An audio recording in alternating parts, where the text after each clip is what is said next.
So what is up, guys? Nick here, helping you to master your technology, how to make this thing faster. Now, Snapdragon 855, 7nm, 8GB of RAM standard.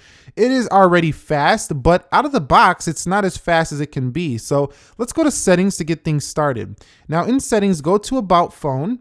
And when About Phone, we're gonna go ahead and go to Software Information. When in Software Information, go ahead and click the build number multiple times until it says Developer Mode has been enabled. Mine's already turned on, so it's just saying turned on. Then back in Settings, if you scroll all the way back down, under About Phone, you'll see Developer Options. You're gonna go into Developer Options, scroll all the way down until you find the Window Animation, Transition, Animation, Animator, Duration, Scale. Now we're gonna put these at 0.5 if you still wanna see an animation, but if you wanna go all out, put it at off. Like, that'll give you no animation, no. But really, this is gonna be one of the biggest changes, and automatically you're gonna see the S10 just so much faster to open up applications once you do this one trick. So if you just want pure raw faster speed, that's probably gonna be the biggest change there. All right, so for this second tip, this is included within the One UI, so it doesn't matter which Samsung phone you have. If you have the One UI, you can definitely do this tip. So let's go down into the Advanced Features mode, and we're gonna see this thing that says Reduce Animation. So combine that with Reduce Animations, and now it's even faster than it was before. And I mean, it's really noticeable. Like, this is no small change. This will change the game and how fast your phone does look. That Google Play wasn't loading because of my Wi-Fi, but definitely you're gonna see just a much faster animation combined with the ones already in the system. This thing just flies through everything after these two steps. Now the next thing, if you really want to go all out, this one you don't have to do, but if you want to get a little bit better performance, go to display and turn off the 3040 by 1440, put it at full HD plus. This is automatically going to put less strain on the phone, and it's going to allow it to run a little bit faster. Once again, 1080p. Now this is not something you're going to see too much, but when system resources get filled up and stuff like that, having it at 1080p will make you have a less likelihood of running into a lag. There's a reason why Samsung puts it there, I think, right from the start. And yeah, it's to conserve battery, but I'm sure they also know this tip as well. Now you can also change the DPI settings in developer options. So let's scroll all the way back down in settings to developer options, and we're gonna find the DPI. So let's go down here. This is gonna change your screen width just a little bit. You want it somewhere between 380 and 400. So let's go to 380. It's gonna make things a little bit easier to read on the phone and somewhat a little bit quicker. So I found this to make my phone feel a little bit snappier and a little bit easier to read stuff as well. So you can go ahead and try that tip out if you would like. Next up is to disable unused apps from RAM. So how we do this, let's go into settings. Let's go back into settings.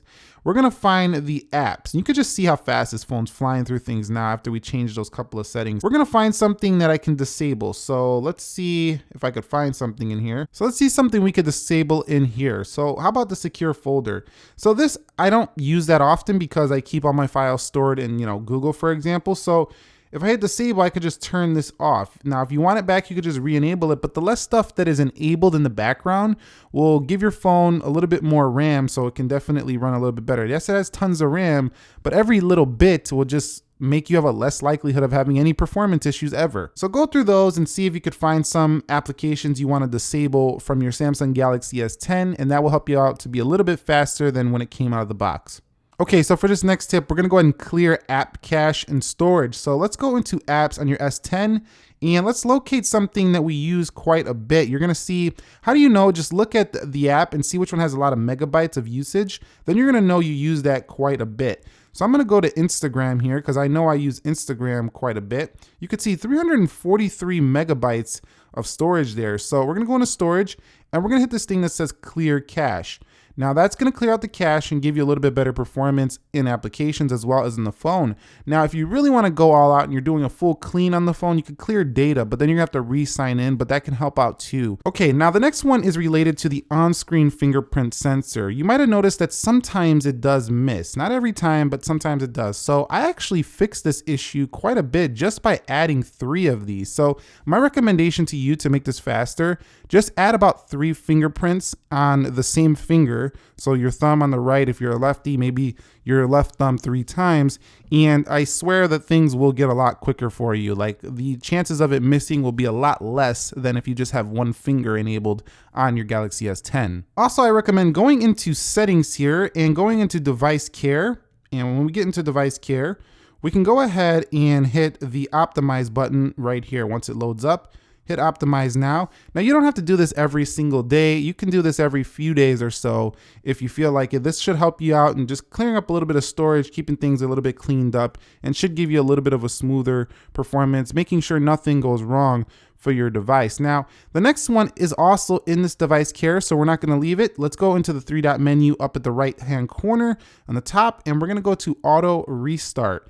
Now, in auto restart, you can set the day. I recommend restarting your phone at least once per week. You can go ahead and hit on, and let's say it's the weekend. You can hit it for Saturday in the AM while you're sleeping and it's charging. It'll just restart while it's charging, and you won't even know. You'll wake up, your phone will be restarted, and everything will be good to go. It cleans things out a bit, clears the cache a little bit if you don't want to do it manually. I recommend an auto restart once per week. It should help out performance in the long haul. And the goal of this video is by the time you're done, you don't have any lag ever on your Samsung. That's the goal of this video. Now, last but not least is a third-party option or solution, and that's going to be Nova Launcher. And I'm sure some people in the comments will recommend some other fast ones, but for me, Nova Launcher is the king here of speed, and it actually feels a little faster than One UI when you do put certain elements on it. So in Nova Launcher, you go ahead and hit settings, and you go to look and feel, and you could put this thing on faster than light on each of these animation speeds, app animations. Now combine this with the already very fast, reduce animations on the system and all that stuff. You're gonna have a phone that's faster than you even need here on the Samsung Galaxy S10. So if you're looking for, an extra solution, Nova Launcher is my recommendation. But I think with the tips in this video, if you like One UI, this is still gonna make it fast enough. I mean, the Galaxy S10 is super fast without any of these tips I shared with you. That's pretty obvious, but with these tips, it's even faster. So if you guys like this video, do me a favor, click the like button for me. Share this with somebody who got a Galaxy phone. They don't even have to have an S10. They can have an S9. They gotta have One UI, and most of these features will apply to them. So go ahead and do that, and comment if you have any questions. Nick here, helping you to master your technology. Be sure to be well. Thank you very much for watching. I will catch you all in the next episode, and peace.